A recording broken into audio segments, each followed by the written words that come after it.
First of all KPSC ಎಕ್ಸಾಮ್ದೇ ಗೋಜಲ್ ಮಾಡ್ಕೊಂಡಿದ್ರು. ಅದೇನೋ ಹುಡುಗರುಗಳೆಲ್ಲ ಗಲಾಟೆ ಮಾಡಿದ್ರು.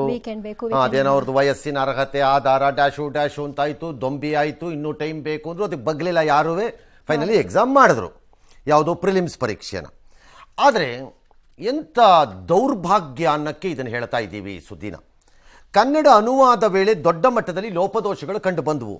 ಯಾವುದರಲ್ಲಿ? ಪ್ರಶ್ನೆ ಪತ್ರಿಕೆಯಲ್ಲಿ 60ಕ್ಕೂ ಹೆಚ್ಚು ಪ್ರಶ್ನೆಗಳನ್ನು ತಪ್ಪಾಗಿ ಕೇಳಿದಾರಂತೆ. ಇದರಿಂದ ಕನ್ನಡದ ಮಾಧ್ಯಮದ ಅಭ್ಯರ್ಥಿಗಳಿಗೆ ಸಹಜವಾಗಿ ತೊಂದರೆ ಆಯಿತು. ಅವರು ಸಾಹಿತಿಗಳು, ಕನ್ನಡ ಪರ ಹೋರಾಟಗಾರರು ಇವರೆಲ್ಲರೂ ಸೇರಿ ಗಲಾಟೆ ಎಪ್ಸಿದ್ರು, ಪ್ರತಿಭಟನೆ ಮಾಡಿದ್ರು. ಬೆಂಗಳೂರು, ಬೆಳಗಾವಿ ಎಲ್ಲ ಕಡೆ. ಕೂಡಲೇ ಮುಖ್ಯಮಂತ್ರಿಗಳು ಒಂದು ಟ್ವೀಟ್ ಮಾಡ್ತಾರೆ. ಡಸ್ ದಿಸ್ ಗೌರ್ಮೆಂಟ್ಗೆ ಏನಾದರೂ ಒಂದು ಗಂಭೀರತೆ, ಸೀರಿಯಸ್ನೆಸ್ ಅನ್ನೋದು ಇದೆಯಾ ನಿಮ್ಮ ಸರ್ಕಾರದಲ್ಲಿ? ಏನು ಎಳೆ ಮಕ್ಕಳದ್ದು ಗೋಲಿ ಆಟದ ಥರ ಆಡ್ತಾ ಇದ್ದೀರಿ ಸರ್ಕಾರದವರು? Is it a matter to go on tweet? There is to be a proper government order. ಏನಂತ ಟ್ವೀಟ್ ಮಾಡ್ತಾರೆ ಮುಖ್ಯಮಂತ್ರಿಗಳು? ಮರುಪರೀಕ್ಷೆಗೆ ಆದೇಶ ಕೊಟ್ಬಿಟ್ರು ಕೂತ್ಕೊಂಡು. ಕೊಡ್ಲಿ, ತಪ್ಪಲ್ಲ. ಪರೀಕ್ಷಾರ್ಥಿಗಳಿಗೆ ಅನ್ಯಾಯವಾಗಬಾರದು ಅನ್ನೋ ದೃಷ್ಟಿಯಿಂದ 2 ತಿಂಗಳೊಳಗಡೆ ಮಾಡಿ ಅಂತ ಹೇಳಿದ್ರು. ಫೇರ್, ಒಳ್ಳೆಯದು. ಕರ್ತವ್ಯ ಲೋಪ ಎಸಗಿದ ಅಧಿಕಾರಿಗಳನ್ನು ಸೇವೆಯಿಂದ ಅಮಾನತು ಮಾಡಲಾಗಿದೆ ಅಂತ ಪ್ರಕಟಣೆ ಮಾಡ್ಕೊಂಡ್ಬಿಟ್ರು. ಮುಂಬರುವ ಪರೀಕ್ಷೆಯನ್ನು ಅತ್ಯಂತ ಜವಾಬ್ದಾರಿಯುತವಾಗಿ ಸಮರ್ಪಕವಾಗಿ ನಡೆಸುವ ಕ್ರಮ ತೆಗೆದುಕೊಳ್ತೀವಿ ಅಂತಂದರೆ, ನಡೆಯದೇ ಇದ್ದರೆ ಚೀಫ್ ಮಿನಿಸ್ಟರ್ ಸಸ್ಪೆಂಡ್ ಮಾಡಬೇಕಾ? ಹಂಗಾರೆ should be suspend the chief minister. ಅಮಾನತಿನಲ್ಲಿ ಇಡಬೇಕು ಮುಖ್ಯಮಂತ್ರಿನಾಗ ನೀವು ನಡೆಸದೇ ಇದ್ದರೆ. CM ಆದೇಶದ ಬೆನ್ನಲ್ಲೇ ಆ ಮಕ್ಕಳೆಲ್ಲ ಖುಷಿ ಪಟ್ಟಿವೆ. ಪ್ರತಿಭಟನೆ ಮಾಡ್ತಿರೋರು ಎಲ್ಲ ಮಾಡ್ತಾರೆ. ಈ ಮಧ್ಯೆ 402 PSI ಹುದ್ದೆಗೇನು ಸೆಪ್ಟೆಂಬರ್ 22ನೇ ತಾರೀಕು ನಡೆಸ್ತಾರಂತೆ. 66,000 ಅರ್ಜಿ ಇದೆಯಂತೆ. 1,000 ಆಡಳಿತಾಧಿಕಾರಿ ಹುದ್ದೆಗೆ ಕನ್ನಡ ಕಡ್ಡಾಯ ಪರೀಕ್ಷೆನ ಸೆಪ್ಟೆಂಬರ್ 29ನೇ ತಾರೀಕು ಮಾಡ್ತಾರಂತೆ. ಇದಕ್ಕೆಲ್ಲ 5 ಲಕ್ಷ ಮಂದಿ ಅರ್ಜಿ ಹಾಕಿದಾರಂತೆ. 5-5.5 ಲಕ್ಷನೋ ಏನೋ. ಫಸ್ಟ್ ನೋಡೋಣ ಯಾರೇನು ಹೇಳಿದ್ದಾರೆ. ಮರುಪರೀಕ್ಷೆಯನ್ನ ಬರೀಲಿಕ್ಕೆ ಅವಕಾಶ ಮಾಡಿಕೊಡ್ಬೇಕು ಅಂತ ಹೇಳಿ ಭಾರಿ ಹೋರಾಟ ಮಾಡ್ತಿದ್ದಂತ ವಿದ್ಯಾರ್ಥಿಗಳಿಗೆ ಕರ್ನಾಟಕ ರಕ್ಷಣಾ, ಇದು ವಿದ್ಯಾರ್ಥಿಗಳ ಒಗ್ಗಟ್ಟು ಸರ್. ಇದು ಕನ್ನಡದ ಒಗ್ಗಟ್ಟು, ಪ್ರತಿಯೊಬ್ಬ ವಿದ್ಯಾರ್ಥಿಗಳು ಒಗ್ಗಟ್ಟು. ಸರಿ, ಇವ್ರು ಸಂಭ್ರಮ ಪಟ್ಕೊಂಡ್ರು ಬಿಕಾಸ್ ಅವ್ರಿಗೆ ಅನ್ಯಾಯ ಆಗಿತ್ತು. ಕನ್ನಡದ ಮಾಧ್ಯಮದ ವಿದ್ಯಾರ್ಥಿಗಳಿಗೆ ಈಗ ಒಂದು ಮರುಪರೀಕ್ಷೆ ಆಗತ್ತೆ. ನನ್ನ ಪ್ರಶ್ನೆ ಅದಲ್ಲ. ನನ್ನ ಪ್ರಶ್ನೆ, ಇದನ್ನು ಟ್ರಾನ್ಸ್ಲೇಟ್ ಮಾಡಿದ್ದಂಥ KPSCಗೆ ಬಂದಂಥ ಅಧಿಕಾರಿಗಳನ್ನು ಅಮಾನತು ಮಾಡಿದ್ರಲ್ಲ, dismiss that KPSC it self. ಅವ್ರನ್ನೇ ತೆಗೀರಿ ಫಸ್ಟು. ಯೋಗ್ಯತೆ ಇಲ್ಲದ ಜನ KPSCಲಿ ಹಾಗಾಗಿ ಕೂತ್ಕೊಂಡ್ಬಿಟ್ಟು ಕತ್ತೆ ಕಾಯ್ಕೊಂಡು ಕೆಲಸ ಮಾಡೋಕ್ಕಾಗದೆ ಅಯೋಗ್ಯ ಇರ್ತಾರ. ಒಳ್ಳೆ ಕನ್ನಡ ರಾಜ್ಯದಲ್ಲಿ, ಕನ್ನಡದ ಆಡಳಿತ ಭಾಷೆ ಇರಬೇಕಾದಂಥ ರಾಜ್ಯದಲ್ಲಿ, ಕರ್ನಾಟಕದ ಒಳಗೆ ನಡೆಯುತ್ತಿರುವ ಪರೀಕ್ಷೆಯ ಕನ್ನಡ ಪ್ರಶ್ನೆಗಳನ್ನು ನಿಮಗೆ ತರ್ಜುಮೆ ಮಾಡಲಿಕ್ಕೆ ಯೋಗ್ಯತೆ ಇಲ್ಲ ಅಂದರೆ ನೀವೇನಿನ ಆಯ್ಕೆ ಮಾಡೋದು ಹುಡುಗರನ್ನ? ಯಾವನು ನಿಮಗೆ ಆಯ್ಕೆ ಮಾಡೋಕ್ಕೆ ಅರ್ಹತೆ ಇದೆ ಅಂತ ಹೇಳೋದವನಾಗಾರೆ? ಆ ಯೋಗ್ಯತೆಗೆ ಪ್ರಶ್ನೆಗಳಿಂದ ನಿಮಗೆ ಕನ್ನಡಕ್ಕೆ ತರ್ಜುಮೆ ಮಾಡ್ಸೋಕ್ಕಾಗಿಲ್ಲ. ಅಲ್ಲಿರೋ ಜವಾಬ್ದಾರಿಯುತವಾದವ್ರಿಗೆ ಯಾರೋ ಮಾಡಿದ್ದ ಇಬ್ಬರನ್ನ ಬಕ್ರಾಗಳನ್ನ ಈಗ ಸಸ್ಪೆಂಡ್ ಮಾಡ್ತಾ ಇದ್ದೀರಲ್ಲ, ಏನು ಉಳಿದವರೆಲ್ಲ ಕತ್ತೆ ಕಾಯ್ತಾ ಇದ್ರ KPSCನಲ್ಲಿ? What sort of idiotic organisation ಅದು? ಇದು ವಿದ್ಯಾರ್ಥಿಗಳಿಗೂ ತೊಂದರೆ ಕೊಟ್ಟಿದ್ದಲ್ಲ, ಕರ್ನಾಟಕ ರಾಜ್ಯ ಮತ್ತು ಕನ್ನಡದ ಭಾಷೆ ಮತ್ತು ಕರ್ನಾಟಕದ ಆಡಳಿತ ಭಾಷೆಗೆ ಮಾಡಿರೋ ಅವಮಾನ. KPSC ಅಧಿಕಾರಿಗಳು ನೀವೆಲ್ಲ ಸೇರ್ಕೊಂಡು ಮಾಡಿರೋದು ಕಚಡ ಕೆಲಸನ. ನಿಮ್ಮನ್ನು ಕಿತ್ತು ಬಿಸಾಕಬೇಕು ಫಸ್ಟ್ ಆಚೆಗೆ. ನಿಮ್ಮ ಯೋಗ್ಯತೆಗೆ ಒಂದು ಪ್ರಶ್ನೆಗಳನ್ನು ಸರಿ ಮಾಡೋಕ್ಕಾಗಲಿಲ್ವಾ ನಿಮ್ಮ ಕೈಯಲ್ಲಿ? ಹಾಗಾದರೆ ನಿಮ್ಮ ಮುಖ್ಯಮಂತ್ರಿಗಳು ಹೇಳ್ತಿರೋ ಪ್ರಕಾರ, ನಾನಲ್ಲ. ಆಲ್ ರೈಟ್, 2 ಜನ ತರ್ಜುಮೆ ಮಾಡಿದವ್ರನ್ನ 3 ಜನನೂ ಈಗ ಸಸ್ಪೆಂಡ್ ಮಾಡ್ತೀವಿ ಅಂತೀರಲ್ಲ ಮುಖ್ಯಮಂತ್ರಿಗಳೇ. ಯಾರ ಮನೆ ದುಡ್ಡ್ರಿ ಇದಕ್ಕಾಗಿದ್ದು ಖರ್ಚು? ನಿಮ್ಮನೆ ದುಡ್ಡ? ಚೀಫ್ ಮಿನಿಸ್ಟರ್ ಮನೆ ದುಡ್ಡ? ನಿಮಗೇನ್ರಿ ಹೋಗಬೇಕು? ಯಾರ ಮನೆ ದುಡ್ಡಿದು? ಅಥವಾ KPSCಲಿ ಕೂತಿದಾರಲ್ಲ ಘನಂದಾರಿ ಕಚಡ ಪರಿಸ್ಥಿತಿಗಳಲ್ಲಿ ಅವ್ರ ದುಡ್ಡ? ಇಲ್ಲ, ಟ್ಯಾಕ್ಸ್ ಪೇಯರ್ ದುಡ್ಡು. ಇನ್ನೊಂದು ಸರಿ ಎಕ್ಸಾಮ್ ಮಾಡ್ತೀನಿ, ಇನ್ನೊಂದು ಸರಿ ಟ್ಯಾಕ್ಸ್ ಪೇಯರ್ ದುಡ್ಡು. ಅಥವಾ ಮಕ್ಕಳು ಏನೋ ದುಡ್ಡು ಕಟ್ಟುತ್ತೆ ಎಕ್ಸಾಮ್ಗೆ ಅಂತ ಏನಾರು ಇದ್ರೆ ಆ ದುಡ್ಡು ನಿಮ್ಮನೆ ದುಡ್ಡ? ಕಟ್ಟಿಸ್ರಿ ದುಡ್ಡನ್ನು KPSC ಅವರಿಂದ. ಅವ್ರ ಸಂಬಳದಿಂದ ಹಿಡೀರಿ ಹಂಗಾರ ದುಡ್ಡನ್ನು. ನಾಚಿಕೆನೂ ಆಗಲ್ವಾ? ಮಾನ ಮರ್ಯಾದೆ ಲಜ್ಗೆಟ್ಟವ್ರಿಗೆ ಆಡ್ತಿರಲ್ಲ ಸರ್ಕಾರದವರು ನೀವಿಬ್ರೂ. ಕರ್ನಾಟಕದಲ್ಲಿ ಕನ್ನಡದ ಪ್ರಶ್ನೆಗಳನ್ನು ತರ್ಜುಮೆಯಲ್ಲಿ ತಪ್ಪು ಮಾಡ್ತೀವಿ ಅಂತಂದರೆ ಮುಖ ಕೊಡಿಬೇಕು ಅಂತ ಅವ್ರುಗಳಿಗೆ ಹೇಳ್ತೀನಿ. ಇಂಗ್ಲೀಷಲ್ಲಿ ತಪ್ಪಾಗಿದೆ ಅಂತ ತಲೆ ಕೆಡಿಸ್ಕೊತಿರ್ಲಿಲ್ಲ. ಸಾಧ್ಯತೆ ಇರ್ಬೋದು ಅಂತ. ನಾವು ಇಂಗ್ಲೀಷ್ ಅಲ್ರಿ ಅನ್ಬೋದಿತ್ತು.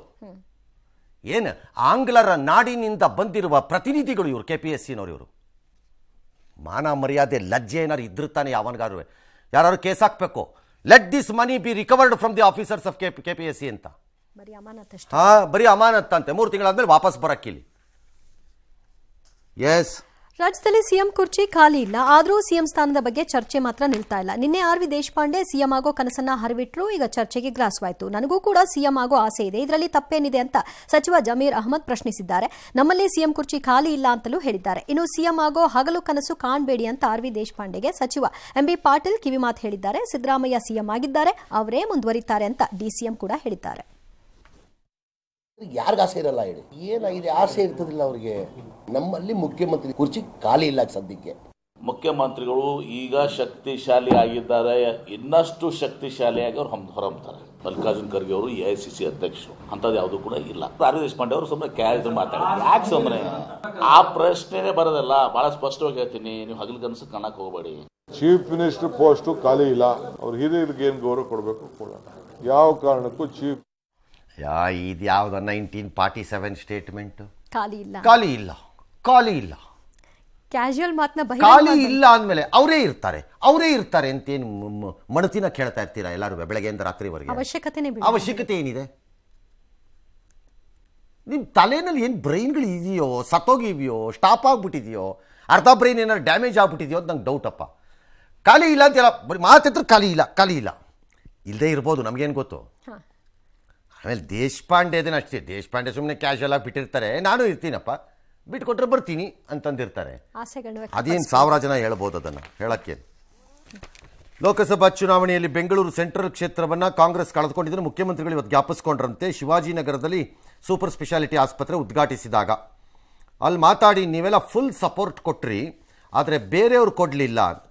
ನೀವೆಲ್ಲ ಅಂದರೆ ಬೇರೆಯವರು ಅಂದರೆ ಜಾತಿ ಲೆಕ್ಕದಲ್ಲಿ ಹೇಳ್ತಾರೆ. ಅಂದರೆ ಏನು? ನೀವೆಲ್ಲ ಅಂದರೆ ಏನು ಮತ್ತು ಬೇರೆಯವರು ಅಂದರೆ ಏನು? ಯಾರು ಬೇರೆಯವರು ನಿಮಗೆ? ನಿಮ್ಮವರು ಯಾರು? Let the chief minister answer this. ನಿಮ್ಮವರು ಯಾರು ಮತ್ತು ಬೇರೆಯವರು ಯಾರು? ಗೊತ್ತಿಲ್ಲ. ಶಿವಾಜಿನಗರದಲ್ಲಿ ಅದು ಸೋತ್ವಿ, ನೀವೆಲ್ಲ ಸಾಮಾಜಿಕ ನ್ಯಾಯದ ಪರ ಇರೋರು, ಪಟ್ಟಭದ್ರ ಹಿತಾಸಕ್ತಿ ಪರ ಉಳ್ಳವರು, ನಮಗೆ ಮತ ಹಾಕದಿದ್ರೂ ಪರವಾಗಿಲ್ಲ, ನಾವು ಅವರಿಗೆ ಗ್ಯಾರಂಟಿ ಯೋಜನೆ ಕೊಡ್ತೇವೆ. ನಿಮ್ಮನ್ನೇ ದುಡ್ಡೇನು ಕೊಡ್ತಿಲ್ಲ. ನಿಮ್ಮನ್ನು ಮುಖ್ಯಮಂತ್ರಿ ಮಾಡಿದ್ದಿದ್ದು ನಿಮಗೆ ಮತ ಹಾಕಿದವರಿಗೆ ನೀವು ಲಾಭ ಮಾಡಿಕೊಡಿ ಅನ್ನಕ್ಕಲ್ಲ, ನಿಮ್ಮನ್ನು ರಾಜ್ಯದ ಮುಖ್ಯಮಂತ್ರಿ ಮಾಡಿರೋದು ನಿಮ್ಮನ್ನು. In fact this is A serious statement. ಇದು ಧರ್ಮಕ್ಕೆ ಕೊಡ್ತಿಲ್ಲ ನೀವೇನಿಲ್ಲೇ. ಆಲ್ ರೈಟ್, ನೀವು ಇದನ್ನು ಹೇಳ್ಬೋದು ಅಂದರೆ ನಾಳೆ ಇನ್ಯಾರು ಒಬ್ರು ಇನ್ನೊಂದು ಹೇಳ್ಬೋದಾ? ನಮಗೆ ನಿಮ್ಮ ಪಕ್ಷ ಇಷ್ಟ ಇಲ್ಲ, ಹಂಗಾಗಿ ನೀವು ಅಧಿಕಾರದಲ್ಲಿರೋವರೆಗೂ ನಾವು ಟ್ಯಾಕ್ಸ್ ಕಟ್ಟೋದು ಬೇಡ ಅಂತ ನೀವು ಗ್ಯಾರಂಟಿಗೆ ಹೇಳ್ತಿದ್ದೀರಲ್ಲ. ಅವಾಗ ಇವ್ರು ಹೇಳ್ಬೋದಾ ಧರ್ಮಕ್ಕೆ ನೀವು ನಮಗೇನು ಮಾಡ್ಕೊಡ್ತಿದ್ರು ಪರವಾಗಿಲ್ಲ, ನಾನು ನಮ್ಮ ಟ್ಯಾಕ್ಸನ್ನು ತಿನ್ಕೊಂಡು ಹೋಗಿ ಅಂತ ಹೇಳ್ಬೋದಾ? ಹಂಗೆ ಹೇಳ್ಬೋದಾ? ಅವಾಗ ನೀವು ಹಿಂಗೆ ಹೇಳ್ಬೋದು ಅಂದ್ರೆ ಹಂಗೂ ಹೇಳ್ಬೋದಲ್ಲ. ಏನಾಗಿದೆ ನಿಮಗೆಲ್ಲ ನಂಗೆ ಅರ್ಥ ಆಗ್ತಿಲ್ಲ. ಯಾರು ನಿಮ್ಮನ್ನೆಲ್ಲ ಗೈಡ್ ಮಾಡ್ತಿದ್ದಾರೋ, ಅದು ಯಾರು ನಿಮ್ಗಳಿಗೆ ಭಾಷಣಗಳನ್ನು ತಯಾರಿ ಮಾಡಿಕೊಡ್ತಿದ್ದಾರೋ, ಅಥವಾ ನೀವುಗಳೇ ಪುಂಖವಾಗಿ ಭಾಷಣ ಬಿಗಿಯಕ್ಕೆ ನಿಂತುಬಿಟ್ಟಿದ್ದೀರೋ ಅರ್ಥ ಆಗ್ತಿಲ್ಲಪ್ಪ ನನಗೇನು. My goodness.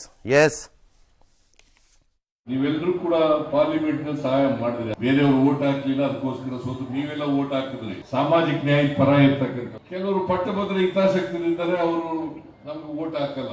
ಆ ವರ್ಗಕ್ಕೆ ಸೇರಿದಂತ ಬಡವರನ್ನ ಕಡೆಗಣಿಸಲ್ಲ. ಈ ಬಿಜೆಪಿ ಇರೋದಲ್ಲ, ಇವರಿಗೆ ಬಡವರ ಪರ ಕೆಲಸ ಮಾಡೋದು ಅಂತಂದ್ರೆ ತಡ್ಕೊಳಕ್ಕಾಗಲ್ಲ. ಮಾದೇಪುರದಲ್ಲಿ ಸ್ವಲ್ಪ ನೀ ಎಲ್ಲರೂ ಬಡವರ ಪರಾನೇ, ನೀವು ಒಬ್ಬರೇ ಬಡವರ ಪರ ಅಂತ ಸೀಲೋಡ್ಕೊಂಡು ಬರಬೇಡಿ ಇಲ್ಲಿ. ಸುಮ್ಮನೆ ಯಾರು ಬಡವರ ವಿರೋಧಿಗಳು ಅಂತ ಬರಲ್ಲ, ಯಾರೂ ಬರಲ್ಲ. ಅದೇಂಗೆ ಬಂದು ಬಿಡ್ತಾರೆ ಬಡವರ ಪರ ಅಂತ ನೀವು ಹೊಡಿತಾ ಇದ್ರೆ ಸೀಲನಿಗೆ ಹೂನ್ಬೇಕು. No, I think chief minister has to clarify. ನೀವು ಓಟ್ ಹಾಕಿದ್ದೀರಿ, ಬೇರೆಯವರು ಕೊಡಲಿಲ್ಲ ಅಂದರೆ ಯಾರು ಹೇಳಬೇಕು. You are insulting the voter. You cannot insult the voters. You have to respect their ಜಡ್ಜ್ಮೆಂಟನ್ನು ನೀವು ರೆಸ್ಪೆಕ್ಟ್ ಮಾಡಬೇಕು. ಅದಕ್ಕೆ ಧರ್ಮದ ರೀತಿ ಹಾಕ್ತಿದ್ದವ್ರಿಗೂ ಕೊಡ್ತೀವಿ ಏನಕ್ಕೆ? ನಿಮ್ಮ ಮನೇದಲ್ಲ ಅದು, ನಿಮ್ಮ ಮನೇದಲ್ಲ ಅದು. ಎಸ್, ಕೋವಿಡ್ ಔಷಧಿಗಳ ಖರೀದಿ ಹಗರಣ ಸಂಬಂಧ ರಾಜಕೀಯ ಕೆಸರಾಟ ಜೋರಾಗಿದೆ. ತನಿಖಾ ಆಯೋಗದ ಮೇಲೆ ಒತ್ತಡ ಹೇರಿ ವರದಿಯನ್ನ ತರಿಸಿಕೊಂಡಿದ್ದಾರೆ ಎಂಬ ಮಾಜಿ ಸಚಿವ ಕೆ ಸುಧಾಕರ್ ಆರೋಪಕ್ಕೆ ಕಾಂಗ್ರೆಸ್ ಟಕ್ಕರ್ ಕೊಡ್ತು. ಒತ್ತಡ ಹಾಕಿ ವರದಿ ತರಿಸಿಕೊಳ್ಳೋದ್ರಲ್ಲಿ ತಪ್ಪೇನಿದೆ ಅಂತ ಪ್ರಿಯಾಂಕ್ ಖರ್ಗೆ ಕೇಳಿದ್ರು. ಸಿಎಂ ಸದನದಲ್ಲಿ ಹೇಳಿದ 21 ಹಗರಣಗಳದ್ದು ಕೇವಲ ಟ್ರೇಲರ್, ಎಲ್ಲವನ್ನ ಕೂಡ ನಾವು ಲಾಜಿಕ್ ಎಂಡ್ ತರ್ತೀವಿ ಅಂತ ಕೂಡ ಹೇಳಿದ್ರು. ಇದಕ್ಕೆ ಸಚಿವ ಎಂ ಬಿ ಪಾಟೀಲ್ ಕೂಡ ದನಿಗೂಡಿಸಿದ್ರು.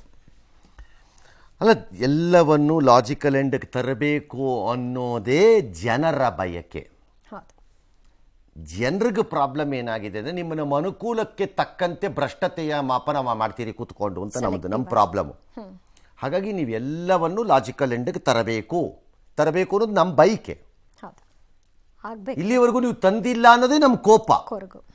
ಆ ರೀತಿ ಲಾಜಿಕಲ್ ಎಂಡ್ಗೆ ಬರೋವಾಗ ಮೂಡಾನೂ ಬರಬೇಕು. ಈಗ ಅವರ ಸಂಸ್ಥೆ ಯಾವುದೋ ಟ್ರಸ್ಟ್ ಮೇಲೆ ಬಂದಿದೆಯಲ್ಲ ಆರೋಪ, ಅದೂ ಬರಬೇಕು, ಎಲ್ಲವೂ ಬರಬೇಕು. ಅದು ಒಬ್ಬ ಮತದಾರರಾಗಿ ನಮಗೆ ಸಂತೋಷ ತರಬಹುದಾದ ದಿನ. ವಿರೋಧ ಪಕ್ಷದವ್ರನ್ನ ಬರೀ ಒಬ್ಬರದ್ದು ಮಾತ್ರ ಲಾಜಿಕಲ್ ಎಂಡ್ ಅಂದ್ರೆ ನಡೆಯಲ್ಲ, ಹಂಗೆ ನಡೀಬಾರ್ದು.